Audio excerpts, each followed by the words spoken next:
They say the people who shape us most don't always stay. Some come into our lives like a passing storm, brief, electric, unforgettable. This is a story about one of those people, about Avery and Jules. Avery was new to university, barely more than a girl, really.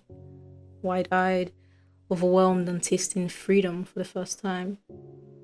She didn't know how to cook, barely knew how to sleep without the hum of a childhood fan. Everything was new, everything was loud. And then there was Jules. Jules was a year older, calm, warm, always with a book in her hand and something clever in her tongue. She took Avery in like it was the most natural thing in the world. Showed her where to get the best coffee, what professors to avoid, how to survive finals week. They joked they were sisters. That word, sisters, was their shield, a secret handshake. But anyone watching closely would have seen what they refused to name, the glances that lingered, the knees that touched just a little too long. The nights spent whispering under shared covers, breaths caught between words.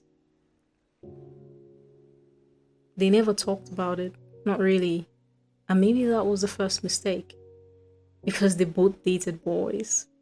They both smiled and played along, nodding to a script someone else wrote.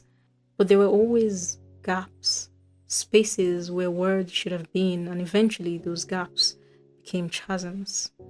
Rumors started, whispers in lecture halls, snide glances in the dining hall, people wondering what exactly the two sisters were. Avery got scared.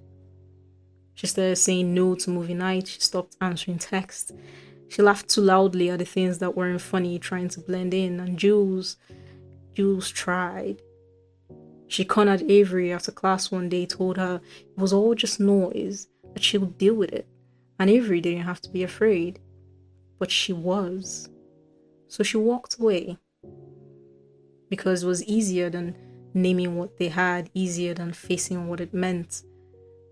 In one semester, Jules disappeared. No word, no explanation.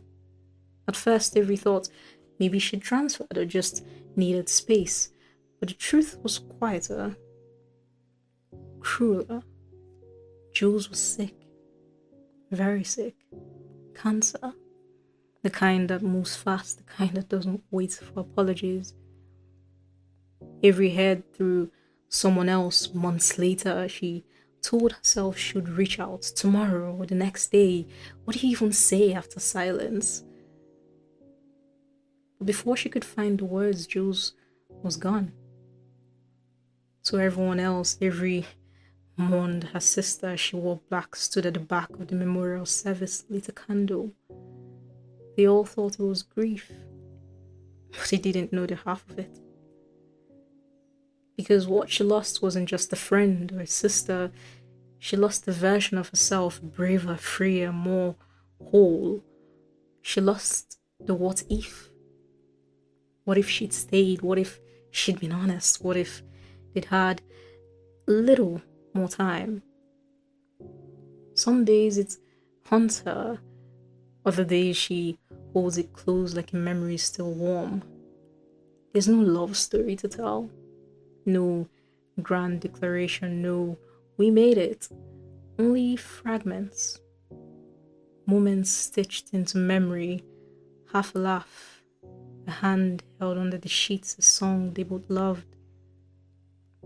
She never got to say goodbye, but in the quiet she still hears Jules, still feels her near. Some people don't stay, but they don't leave either, not really. They become part of your weather, the way you carry yourself, the spaces you never quite feel.